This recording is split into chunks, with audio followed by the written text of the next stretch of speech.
দেখছো পুকুরে কতগুলো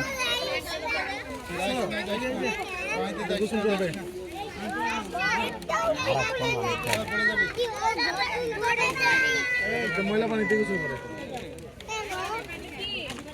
ময়লা যেগুলো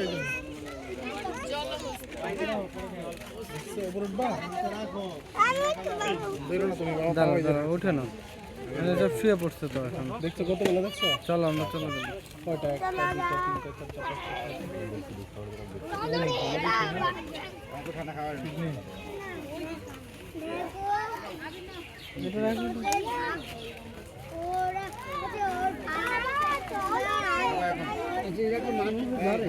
পানির মধ্যে ডুব দেখ তারপরে আমরা চলে যাবো মানুষ ধরে মতো ঘাস খায়